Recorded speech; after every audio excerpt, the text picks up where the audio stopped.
Welcome in to Vol Basketball Fever, your #1 source for discussions about the Vols and Lady Vols basketball programs. Subscribe to the channel so you don't miss a video, and check in every week for new episodes of the show, video breakdowns, and more. Now, on with the episode. Hello everyone, and welcome in to another episode of Vol Basketball Fever. I am Nathanael Rutherford, joined by Gene Henley again for another episode of the show here in the off-season of Tennessee men's and women's basketball, but it's rapidly approaching, Gene. I know it's definitely football time right now, and as we're recording this, Tennessee football is 2 weeks away from kickoff of the season opener for them against Ball State.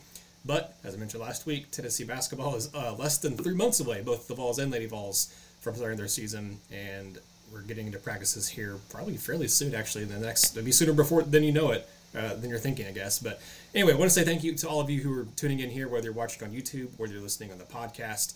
We really appreciate all of you who support the show and listen in or watch however you do. If you're on YouTube, please give this video a like and please share it. And please actually leave comments down below too. I love seeing your all's comments and interactions. I think this will be one where we'll get maybe some more interaction than usual because we're going to cover a couple of topics that I think will drive some engagement of recruiting and then also some jersey uniform talk.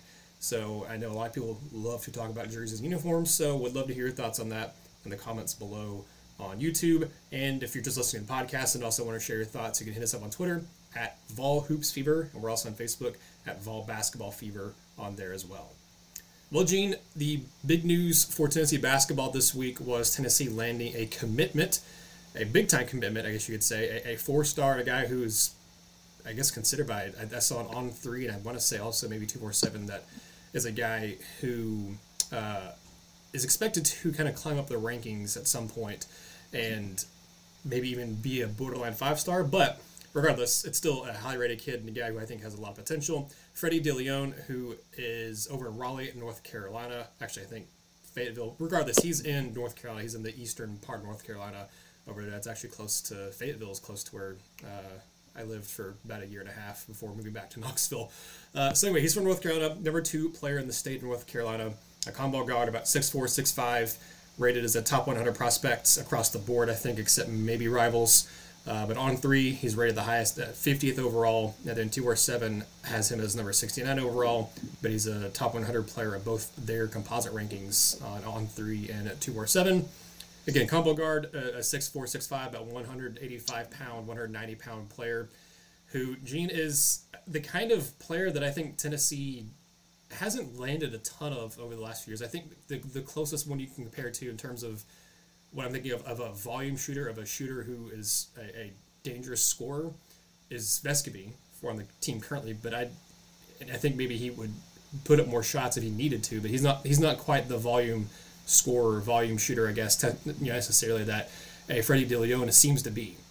Looking at the write-up from Jamie Shaw, on 3 about what is Tennessee getting in him, he mentions that he is wired to get buckets. That's the appeal of what he brings to the table. The unique part of evaluating Dilione is that he plays predominantly on the ball at this level. Shaw believes that he'll be more of a 2-guard in college. Right now he plays in high school and in the AAU circuit, plays kind of a point guard. Again, that's why he's kind of listed as a combo guard, because he projects more as a shooting guard, but plays a lot of on-ball and point guard role right now and what he does in high school and AAU. For the team loaded NC during the Adidas 3 SSB finals, he played in 5 games, averaged 17.8 points through the event, and also about 5 boards and 3 assists.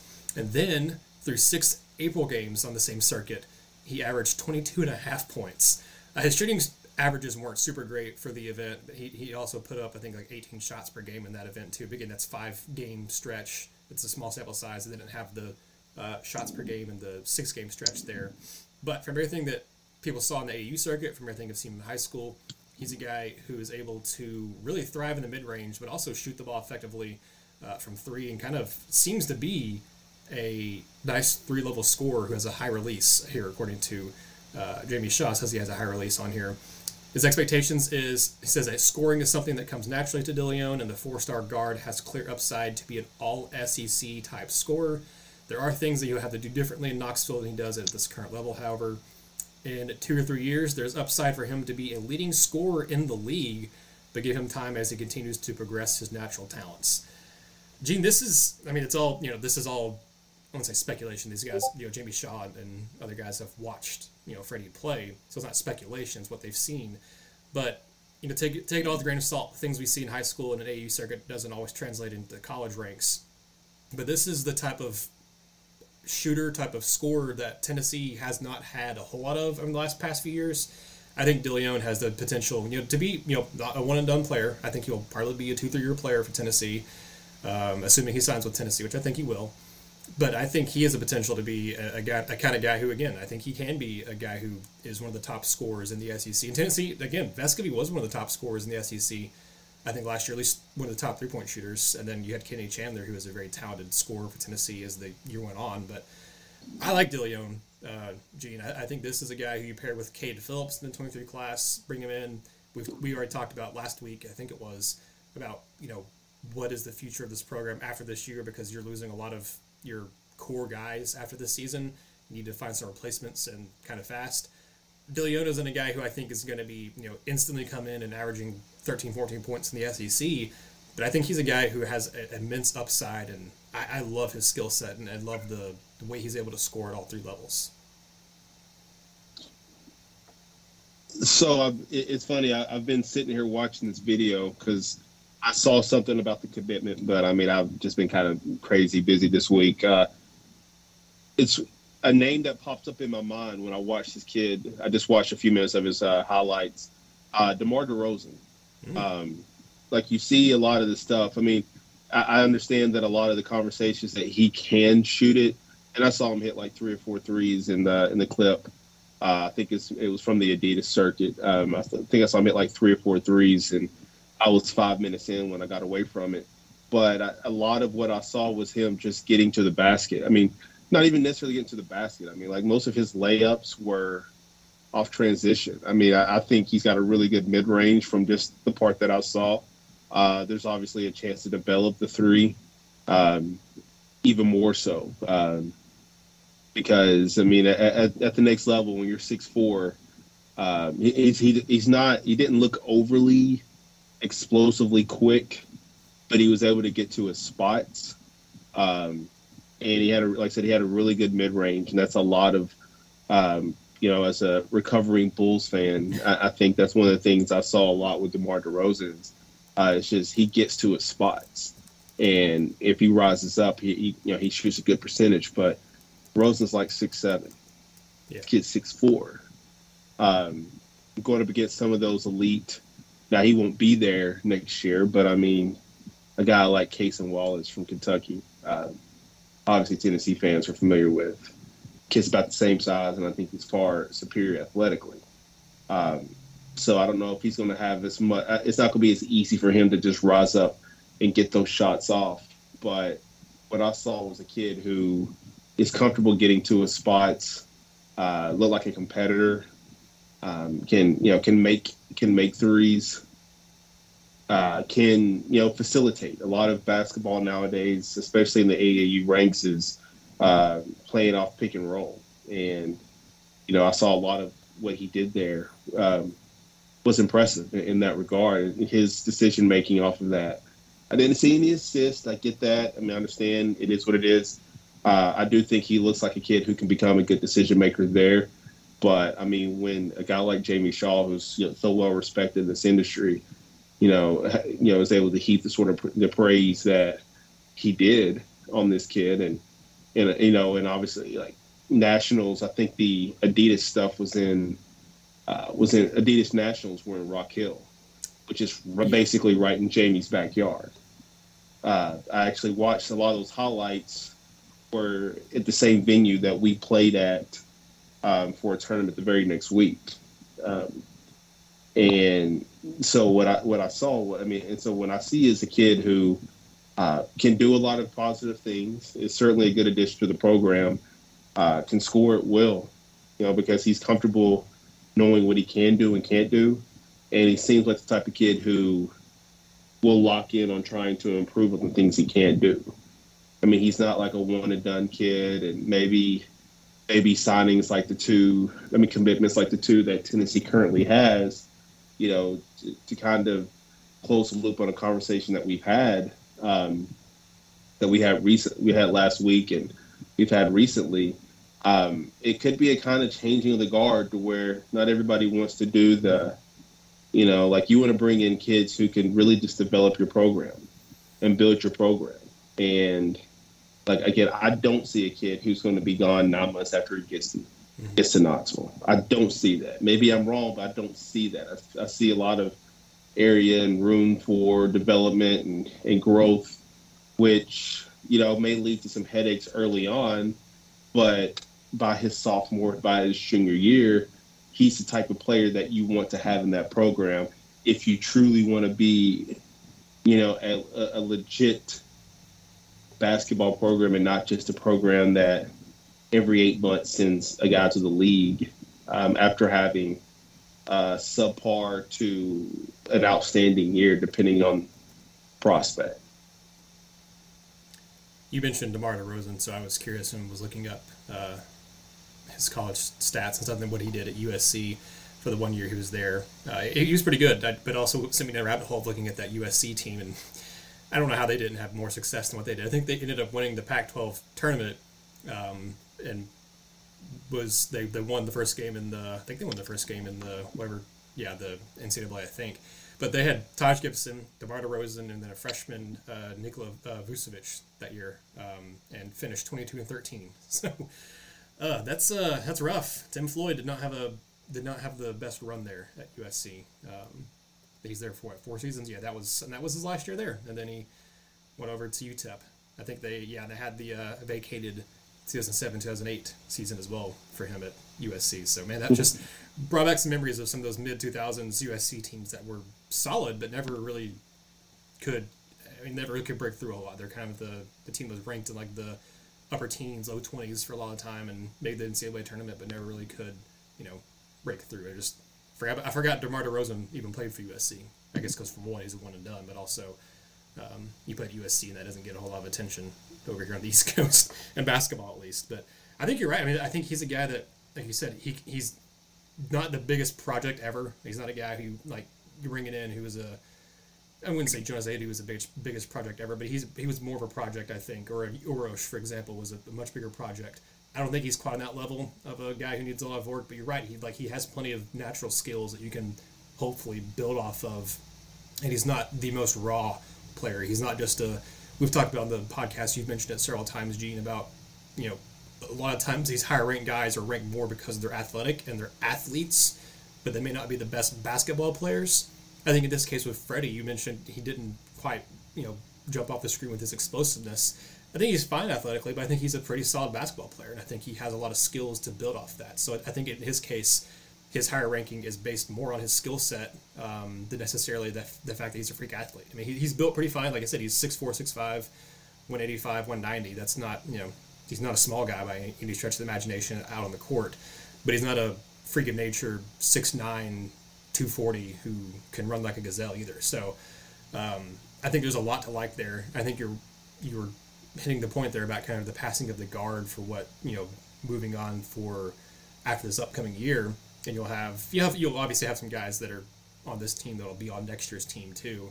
But it's going to be a lot of new faces next year. Just like it's kind of a lot of new faces this year too, but you have a lot of returning guys who you as a fan have gotten used to watching.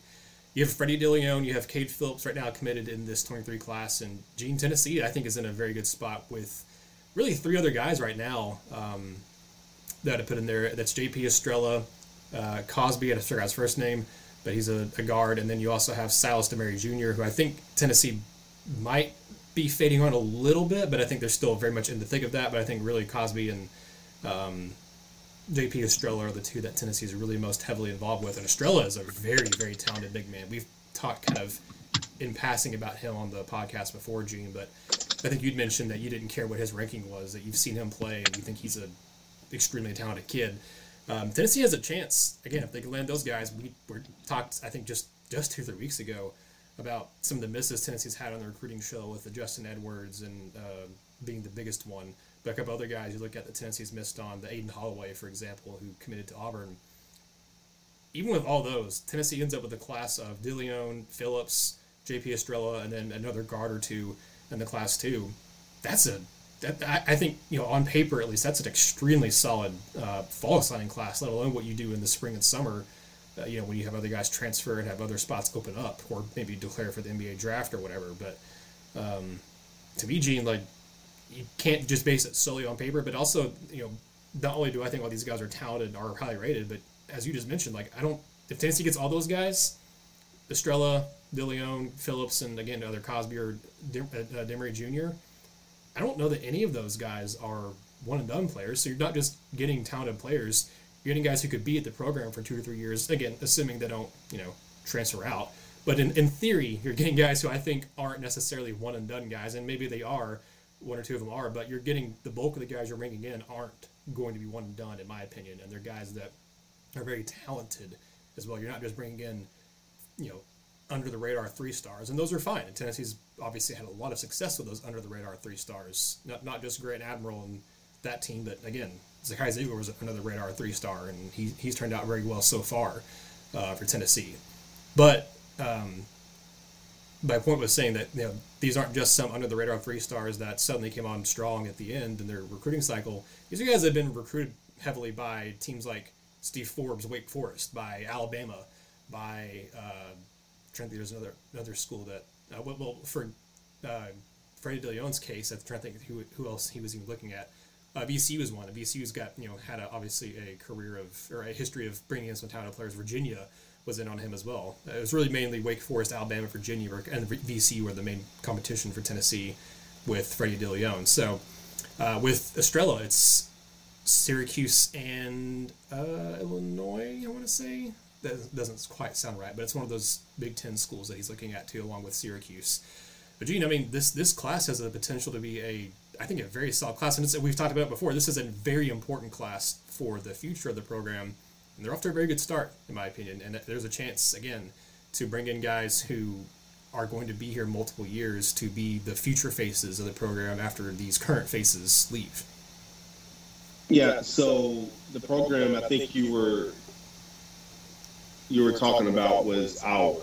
Iowa, thank you. Yeah, it's one of those that was a Big Ten program. That's what I was glancing at. But yeah, at some point, like, you look at the guys that they've got in the program, you look at the guys that they're losing this year, you look at the guys that they're bringing in, and I think you have something like the past few years have been kind of crazy. I mean, not just simply in the world, but if you look at the Tennessee basketball program, just what they've gone through over, like, how many teammates have Vescovy and Josiah had? That's a good question. I mean, those guys have been here in there too, but those guys have been there for like a standard amount of years. I know Fulkerson was there for forever, but he had like 37 teammates, I think, at his time at Tennessee. Granted, he was there for 6 years, but that's still a ton of guys. Well, and I'm asking that because Fulkerson was there for 6 years, and like in the time that Josiah and Vescovy got there, that's when the portal really kind of got trendy. And look, I mean, in all things in life, if we can look around and check, NIL hasn't been nearly what people thought it was going to be. I mean, it has. It's there's people that have their highs. It was hot early. It's kind of stalled, I'd say, in a sense now. I think there's just a lot of things at play there that make it harder to secure some of these deals that people. But anyways, my point is, it started off hot, and now it's cooled off a little bit. Like, when you look at the transfer portal, it's still hot. It's still the thing to do, regardless of the reason. Sometimes it's the coach who basically pushes the kids to the portal.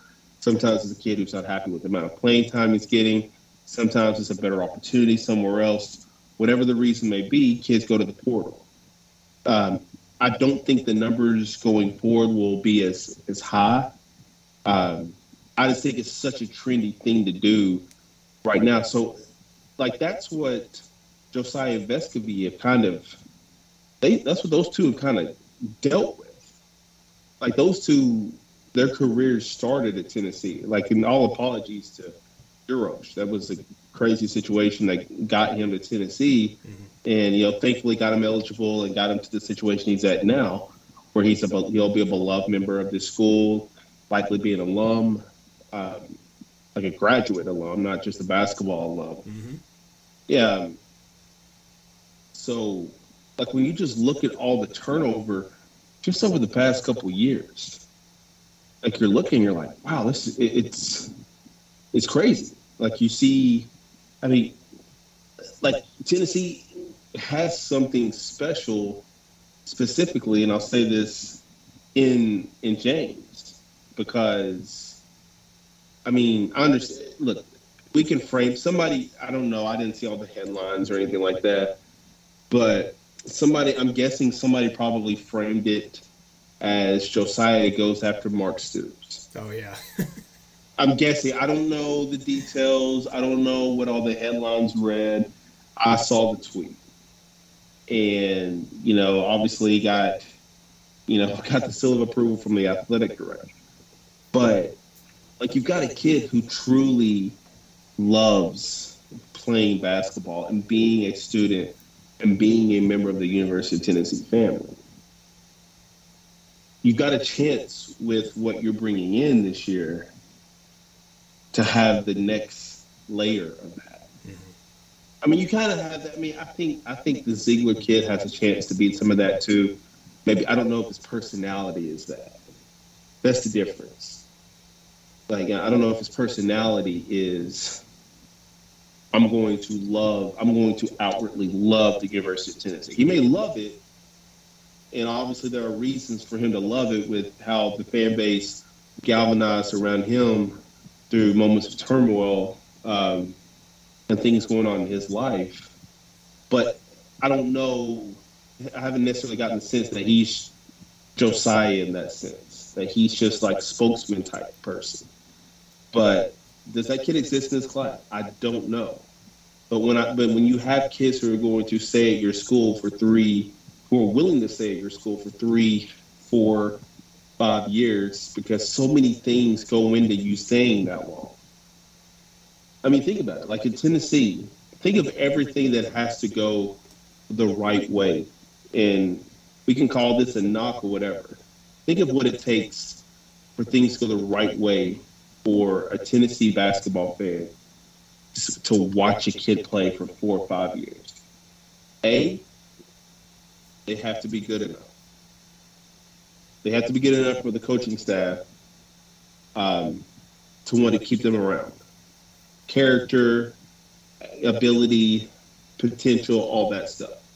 B, the kid has to be, has to appreciate the amount of playing time he's been given to that point, to where he's not wanting to leave. Be it, is the kid a star? Is he a starter? Is he a key role player that could be waiting his turn? You've got that. C, and this kind of goes into B, like, is the kid happy enough to where he's not being poached? Regardless of how good he is. Like, when you're at a Tennessee, you're not typically getting poached if you're good enough. Right. That's what that typically goes for mid-majors. Right. So that's not as important. But D, and this is the unfortunate part of it, he may be a pro, but he's not quite good enough to be, to leave early to be a pro. And that doesn't have to be enough. At one point, we can go to the archives. You can see, I made a comparison to Draymond Green for Josiah. Yeah. Draymond was there for 4 years. It's not necessarily a knock if the kid isn't immediately good enough. And I think maybe the greatest recruiting job that Tennessee has ever done under Rick Barnes is getting Josiah at the time that they got Josiah, and getting the person of Josiah which is just as good as the basketball player. He won't be first in anything. There's not a single stat that he'll lead first all time in. Perhaps not even top 10 all time. maybe minutes or some random stat like that, but probably not a stat he'll ever finish top 10 in. But as college basketball shifts and you see all the changes and the potential of the top 60 programs in the country just having their own NCAA tournament, and college basketball ceasing to become what we all know it to be. Like a kid like Josiah, and I just lean on him because look, he no knock on Vescovy, but I mean he came a couple months late, and no knock on him. It's just the truth. Josiah was there for every moment of the past 4 years, if I recall, 19, 20, 21, 22. This will be his fourth year. He's been there all through all the good, all the bad. And so if you can find the next step, the next key, the next person in this class, because as much as we can, you and I love to heap praise on number 30. Is he 30 now or is he 5? He's 30 now. He's 30 now. Yeah. You and I love to heap praise on number 30. That kid's got 2 years left tops. You're going to have to leave at some point. Kind of like Grant Williams, kind of like Admiral Schofield, those guys. They're going to have to leave at some point. The fortunate thing about college is kids grow up. So if they can find the next person in this class here in particular, other people may be loved on this team, but nobody will be, to see what that kid, stood through 3 years now. And that's a chance to continue to stick through. Like there's no measurement for that. And I said if they can find somebody as special as what that kid has been to this program, in this class, that provides level of continuity to go along with the kid like Sakai Ziegler, who is special in his own way. That's how you maintain a program. For however much longer that Rick Barnes wants to hang around. That was all really well said. I think the only thing I really want to add to it is that at some point we're going to have to change the name of this podcast to the show to the Josiah-Jordan James fans, because I think you and I might be his biggest supporters. In my mind, I've already done it. I mean, I'm just waiting on you to just change the branding. I know for a fact too that Jason Swain is also a big Josiah fan. So I know he's in our corner too, Gene. But and there's plenty of people. I mean, there's plenty of people on Twitter who love Josiah too. But I think I've been a big believer in him ever since he got here, and I know you have too. So I really hope what happened with him. We talked about this months ago at this point on the show. I really hope what happened with him at the end of the season continues on. Not that he's going to keep shooting 45 to 50% from three, but that he's going to continue to. That he found something offensively. He found either the confidence or something that clicked for him finally, and that continues on for this year, because if he can continue to be that number 2 scoring threat, because I think Vescovy is going to be your number 1 guy. If he can continue to be the second kind of guy you can count on to score for you this year, along with having a guy like Julian Phillips on the roster and a Tyreek Key, and with hopefully a healthy Olivier Camwa out there as well. I mean, that's going to be extremely. I mean, paired that with his defense, his rebounding, and as you mentioned, just everything else that Josiah is capable of doing, that's going to be a very dangerous team if he does realize his offensive potential at the collegiate level. Because I think his game will translate different to if he goes to the NBA, if he goes overseas, wherever he goes. I think his game will be different professionally than it will be collegiately. But if he's actually realized his collegiate offensive potential, then he's going to be a all SEC player, because he's going to fill up the stat sheet. He's going to be a guy that pulls down 5-6 rebounds, that's will dish out 2 or 3 assists. That's going to be a potential high efficiency shooter as well, and is going to play, as long as he's healthy, every game is going to play 32-35 minutes a game too. So not to go too big of a tangent talking about Josiah, but I just I agree with what you said about him. I think to kind of wrap up the whole recruiting thing, because I guess we've gone to the next topic too, but to kind of wrap up the recruiting discussion, again, keep an eye on, I don't know JP Estrella, I think, is announcing September 2nd, I want to say. So keep an eye out for that. He'll be announcing in the next, I guess, 2.5, 3 weeks or so. So that feels, right now, it feels like Tennessee has a lead, but recruiting can change, and Iowa or Syracuse can, grab the momentum back at any moment. That is more than capable of happening in recruiting. But Tennessee, it seems like they're very much poised to, again, have a very, very strong, solid class. And again, that just would be the fall class. At this point, right now, you're counting on probably Josiah and Vescovy, and more than likely Julian Phillips all leaving. Of course, Tyreek Key is here for just one season because he's a grad transfer.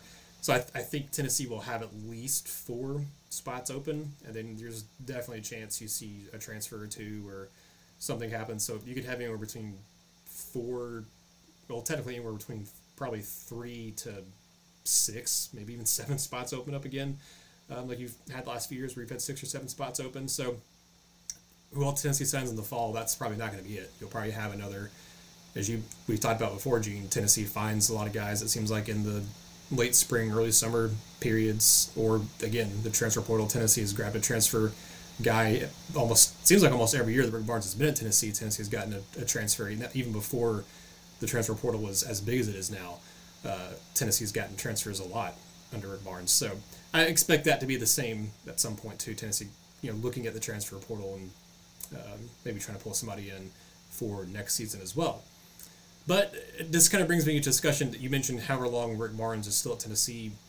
That kind of, I think, goes nicely into the next topic, and that is about jerseys, actually, because while the men's team didn't have any news about alternate jerseys or anything like that, the women's team did. I don't know if we talked about it last week. In fact, it may have happened after we recorded last week anyway, so I don't remember.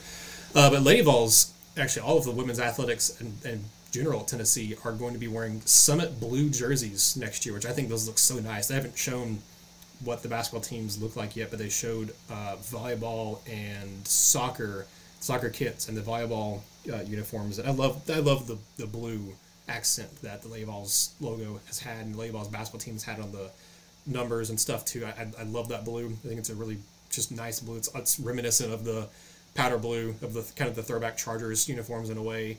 A little bit different of a blue than that, but it's very close to a powder blue almost, but a little bit kind of a deeper hue to it. And they're going to be wearing all blue jerseys, obviously with the orange lettering and different things like that. They're wearing the Summit blue jerseys. And then this week, actually today, on Thursday, we're recording this episode, the football team announced they're bringing back the Smokey Greys for the upcoming season. And they're actually going to have different iterations of it for the next 3 seasons. In 23, 24, and 25, they're going to have different versions of the Smokey Grey, not just the ones that we saw in 15 and 16 that they'll also be wearing in this 22 season. And, of course, last year for the football team, you had the dark mode jerseys. You saw baseball's had Smokey Grey. They came out with a dark mode jersey this year as well. Meanwhile, Gene, Tennessee men's basketball hasn't really done anything on the jersey front in a while. We were talking before we hit record here, and they did have the Nike kind of version, I think, for a couple years there of just the Nike's version of the Tennessee standard home and away uniforms, jerseys, whatever. And then I'm pretty sure it was the last year of the Grant Admiral in 1819. They debuted those throwback, like Nike's take on the throwback jerseys of the Bernie and Ernie era, I believe, before Tennessee played in that Brooklyn tournament when they played Louisville and Kansas. And I think after that, they made them, it ended up becoming the permanent style that they now wear right now of the home and away jerseys, where you have the lettering where it's circle shaped, the Tennessee Volunteers on it. And it looks like the 70s jerseys, but, with a little bit more of a modern flair to it. I guess y'all don't talk about it. Maybe I'll flash a picture up on the screen if you're watching on YouTube, but you guys know what I'm talking about. It's what Tennessee's been wearing the last few years. It looks a little bit like the older stuff, but again, not quite as old as the older uniforms did. But Gene, the last time I remember Tennessee wearing anything out of the ordinary in basketball was, I want to say it was Rick Barnes's first, maybe second year, when they wore the Smokey Grey jerseys at the time the basketball team had, and they wore it I remember they played against Florida and wore it. I don't remember if that was in the SEC tournament or if it was a home game in Thompson Bowling, but I remember them wearing it against Florida, I'm pretty sure. in men's basketball. But they haven't done anything since then. And I wonder, partially is that because it's Rick Barnes and he's more of a traditionalist, older coach. We saw, again, when football side of things, when Jeremy Pruitt and Philip Fulmer were running the show, there was very much a concerted traditionalist effort because it was also trying to break away from the Butch Jones era and things that he was changing and doing the alternate jerseys and stuff. And we saw Tennessee go back to what they wore in the 90s with no stripes in the pants and black cleats and stuff. And I think Rick Barnes, obviously, older coach, again, he's been around for a very long time, probably prefers things kind of not too super outside of the box. But the way I look at it is when your main color is orange, especially the kind of orange Tennessee has where it's a pretty bright orange, why not have fun with it? Like that's such a fun, bright, obnoxious color.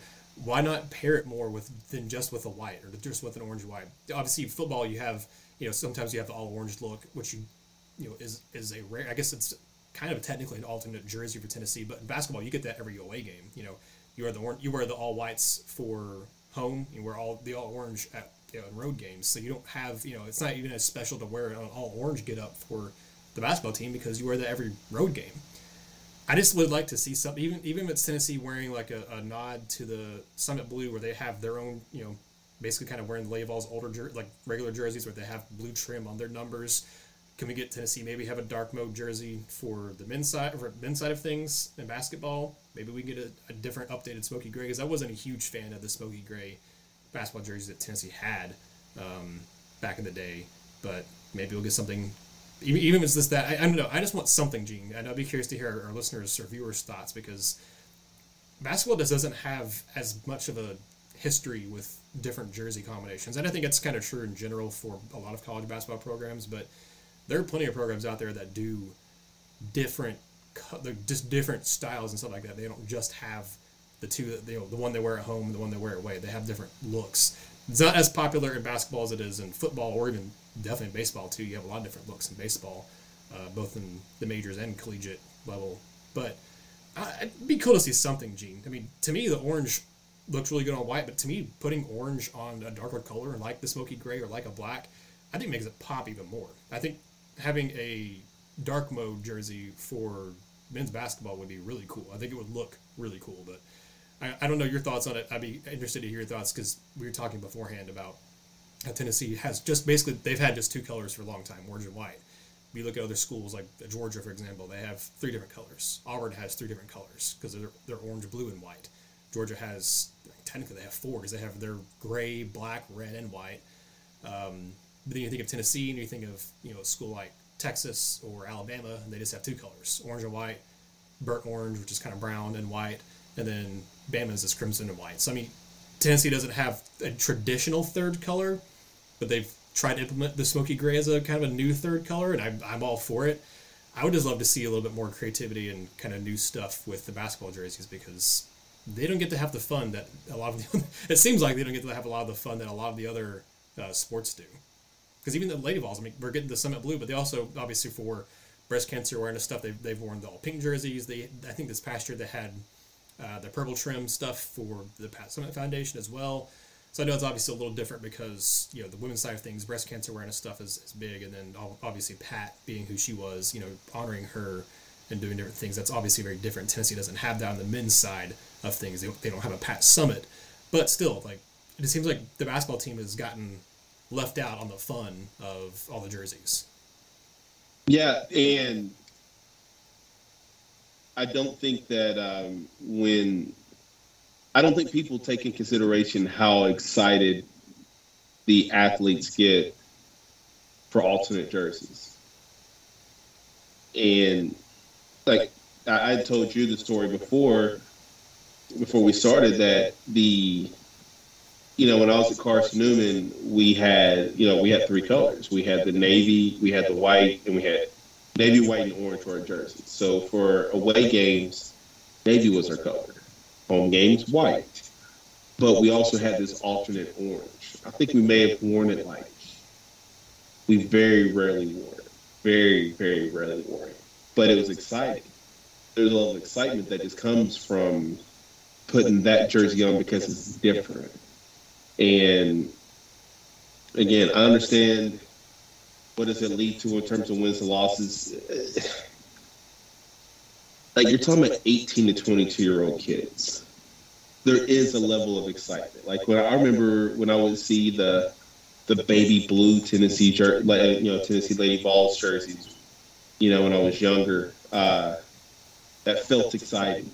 It felt fun. I think the last school I went to, the primary colors were red and white, but we also had a black jersey and we also had a yellow jersey with a red trim. You had options. And I understand Tennessee doesn't have a ton of other options because they only have two primary colors, but you've got a black, you've got a gray, and if you don't promote it, you just show up. Like, you don't do the social media thing. There is a level of excitement that would exist in Tennessee draws so well in basketball, 21,000 people in attendance at a game, and all of a sudden here comes, the team taking off their warm-ups, and they've got great jerseys on. Like the buzz, to steal a phrase from John Rothstein, palpable buzz. From 20,000 people at Thompson Bowling. And I think it's fun.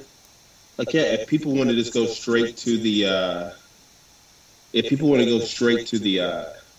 stats, so be it. If they will go to the numbers of what's the record when they do versus when they don't. That's irrelevant, man. Like, some of that's just a matchup. You break out the great jerseys when you're Tennessee football, you're playing Alabama in the midst of the past decade. Like, you're probably not going to win. Regardless of, I understand it, but you're not going to win that game. But if you can excite 103,000, I remember the game where Tennessee football played. What was it? It was the Kiffing year, so was it South Carolina? Yeah, I think it was South Carolina in jerseys. 09. Yeah. Mm-hmm. That was the all black jersey, or the black top, at least. That felt fun. Mm-hmm. It felt fun. And they won the game, but it felt fun to see it. And the team gets far more excited than I think fans realize. Because you're already jacked up about playing in a basketball game or playing in a football game. And then here comes... you walk into your locker room, you don't necessarily know this is happening. And then you look up and you see, oh man, different jerseys. To the fans, to the team, it feels slightly more important, whether it is or not. It could just be as simple as some equipment person forgot to maybe wash his shirts. I'm not saying that happens. I'm just saying that anything is possible. That's the reason why those alternate jerseys are available for you that night. Mm-hmm. But it brings a level of excitement to the program, and it brings a level of excitement to the fans when they see it. Yeah, you got to win the games and lose the games, but in the moment, there's excitement, and I think you should always be looking to bring an additional level of excitement to your program.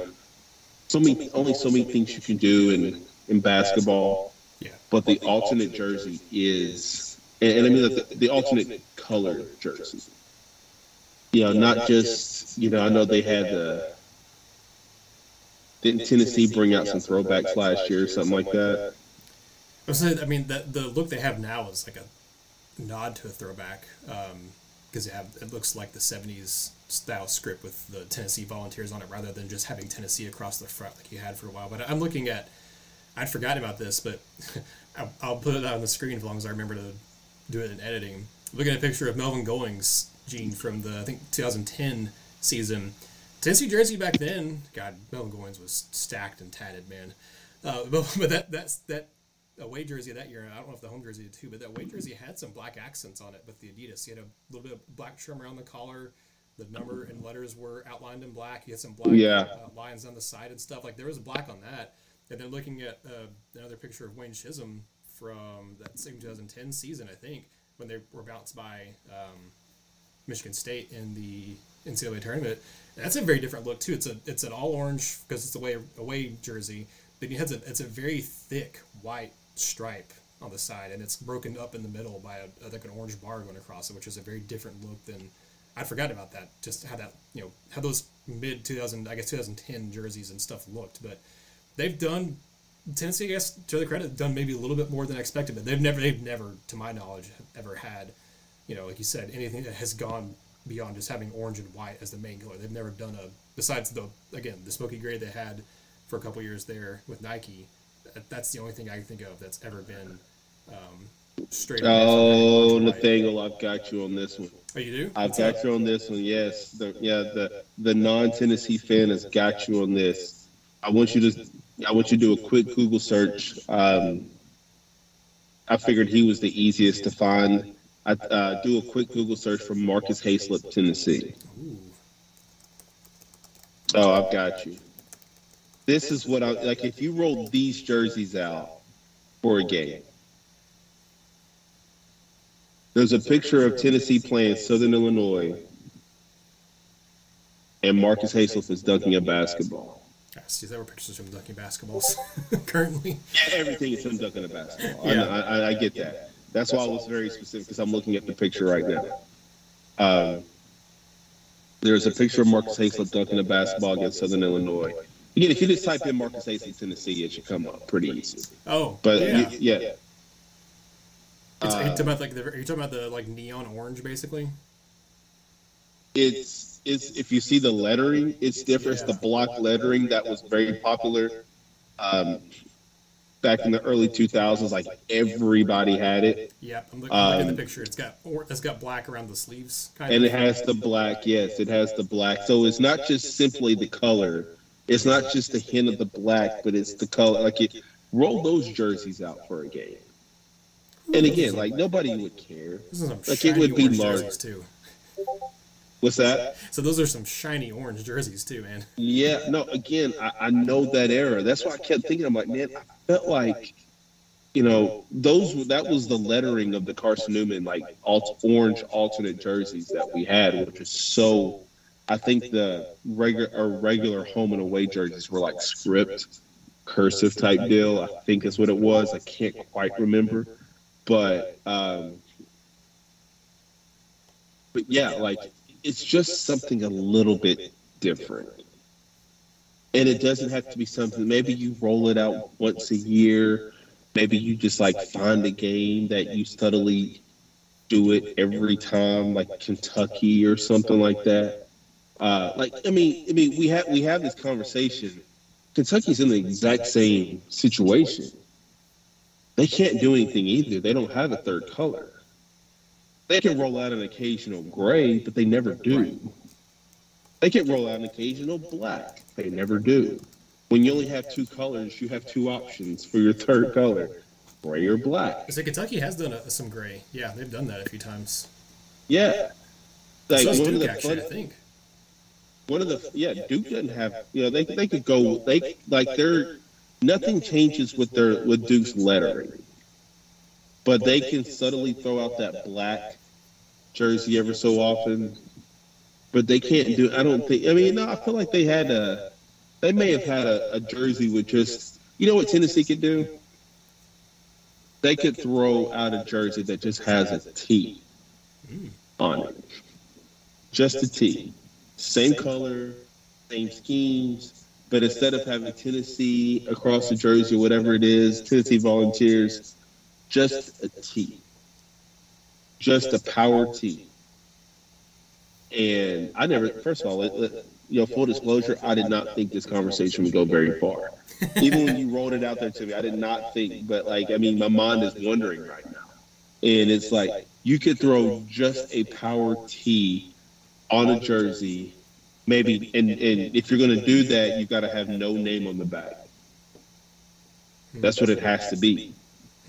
A power tee on the front in orange, or like the home whites with the power tee on top, and the power tees in orange, just the jersey number on the back. I think that will be so powerful. I personally, I think that would be one of the hardest jerseys that I've ever seen Tennessee wear since the jersey that I pointed out with Marcus Hayslip. So everything else has been the same. Yeah, you could throw a little black around the edges. That's fine, whatever. But it's been that long since you've ever had something that was just flatly different and not just subtly different. Yeah, I saved a picture of Marcus Hayslip, so hopefully I remember to go back and, again, not only just show the Melvin Goings one, but also Marcus Hayslip. Because you're right, like that would be a different look. I would actually not mind that either. Like you said, I just like to see different, man. Like it doesn't have to be. I know there's a lot of traditionals out there, and I love tradition. Like I think the fact Tennessee has a very strong tradition in just athletics in general, and I think it's fine. I think it's fine to want to stay mostly traditional, but you can't just stay traditional to stay traditional and not move forward at all. Like I think obviously we've seen Tennessee change different jerseys here and there. In basketball, again, like they had the just the Tennessee across the front for a long time, and then just a couple years ago, we embraced the Tennessee Volunteers on it, like they had the '70s and stuff. Because I'm looking back now, and like Wayne Chisholm's back 2010s, it just had the word Tennessee across it. But those jerseys obviously are different too. Those jerseys almost kind of remind me without the shoulder pads, because obviously there isn't shoulder pads in basketball. But the way those jerseys looked like back in the mid-2000s, kind of the Bruce Pearl era of Tennessee basketball for the most part, kind of remind me a little bit of the way they had the bulky, big orange or white stripe down the side. Kind of reminds me of the throwbacks that Tennessee wore in the Casey Clausen football era with the orange shoulder pads and the big bulk, like big thick orange stripe down the side. It kind of reminds me of those throwbacks in a way. Like I wonder if that's what they were possibly modeling them after. I'm not sure, because obviously Tennessee basketball didn't have them at the time that Tennessee football did, but makes me wonder. But yeah, those are, I mean, even those, like I'm not a huge fan of those jerseys necessarily, but I think, maybe doing something like that to honor the Elite Eight team. I don't know. I just think it'd be cool to see something different this year, because it's been a while since we've seen, like you said, anything significantly different. Whether I like honoring throwbacks. I love that. I love it when the football team does it. I love it when the basketball team does it. I love kind of honoring the history of your program and pointing out the history of your program, because Tennessee has a long storied history throughout basically all of its sports that you can kind of go back and point to and say, hey, remember this, hey, remember that, hey, remember this extremely good player, this really good coach, or this really good era of our team here.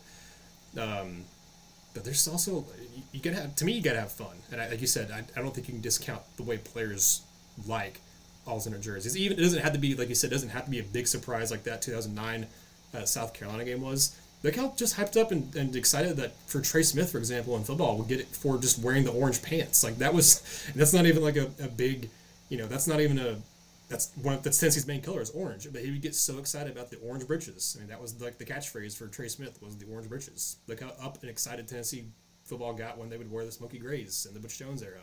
Look how excited they were about the dark mode jerseys last year when Tennessee, it wasn't just a day of, oh, look, we're doing this. They hyped it up, I think, all week, maybe, if I remember right, or at least 3 or 4 days before the game when they wore them.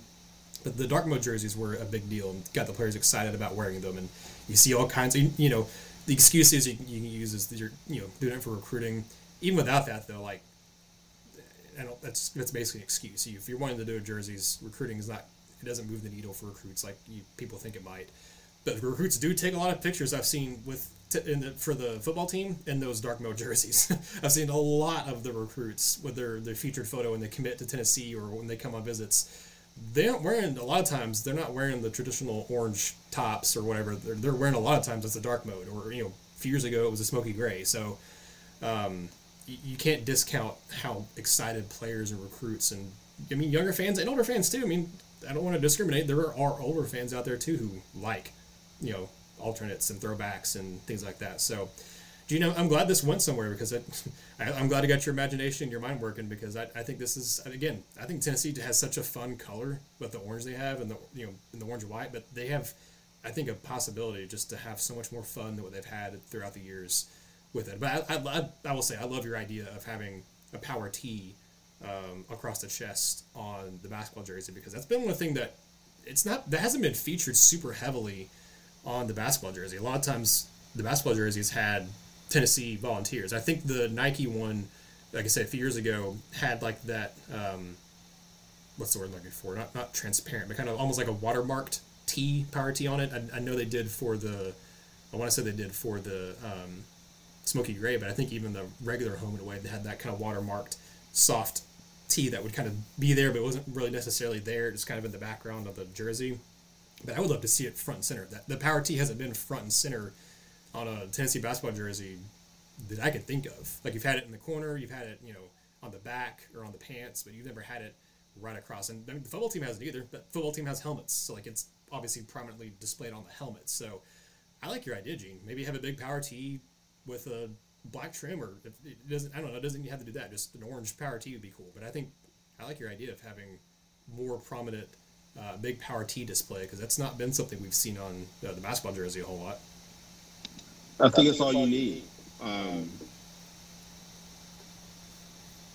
I think you want something different. I think people underestimate how excited kids get about that. And yep.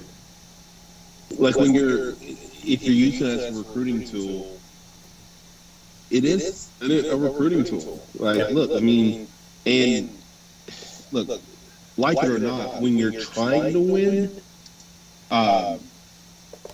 that's huge.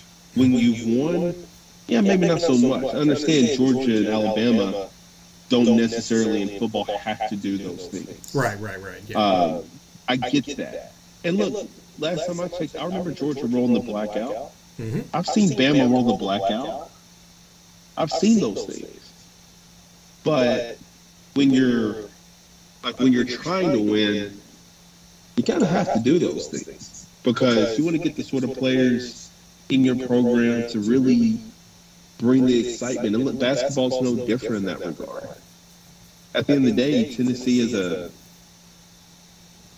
probably looked at nationally as a 20 to 25 win team that could win a round or two in the playoffs. I'm sorry, in the tournament. That if you can get the sort of players, maybe Phillips has started that, Julian, maybe Julian Phillips has started that. Bring the sort of players in that will constantly make you an Elite Eight Final Four type team. Then maybe that changes. But, right now, as you're trying to, in a weird way, I almost want to say that Tennessee's like rebuilding its program in terms of how they go about some of their business. And if you can do little things that just, bring some level of excitement to these kids, then that's beneficial. That only helps.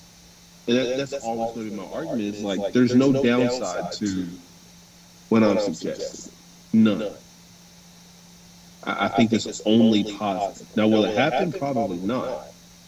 But there's no downside to doing it. I mean, Texas wasn't necessarily known for that stuff either, so it could just be, Rick Barnes is just a traditionalist that will just continue to do things a certain way, and that's fine. Like, you're not going to win any more games as a result of that, but you do potentially bring in the sort of excitement that could lead to some players that can help you win games that you may not otherwise win. Well, I'm sure that we'll have plenty of people give us their thoughts. Hopefully, I'm not saying that even facetiously. I would love to hear people's thoughts on, in the comments or on social media about alternate jerseys for the men's basketball team or the Lady Vols. Again, we talked about, they're getting the Summit Blue. You already have breast cancer awareness, and I'm sure the other Summit Foundation stuff too for the Lady Vols. But heck, maybe we get a Smokey Grey or a dark mode for the Lady Vols. I think that'd be cool too. I'm all for it. Like, again, we didn't talk about them because they are getting for sure an alternate jersey this upcoming season. But again, men's team's been kind of left out of the loop for the last few years with that stuff. But go ahead and end the show there. Thank you all so much for tuning in. Again, whether you're watching it, listening to it, really appreciate your time and your energy and your support for the show. I can't say it enough. I mean, again, we're 3 months out, or less than 3 months out from basketball season. Still pretty deep into the off season with it, though, and y'all are still eating up the show and sharing it, and I can't tell you how much I appreciate that. So thank you all so much for that. Thank you all so much for listening, commenting, all the stuff you do, and thank you, Gene, for joining me on the show. But signing off for Gene, I'm Nathanael Rutherford, and this has been another episode of Vol Basketball Fever. Thank you for watching Vol Basketball Fever. Give this video a like and subscribe to the channel while you're here. We appreciate all your support, and the show wouldn't be possible without Vol fans like you. Thank you.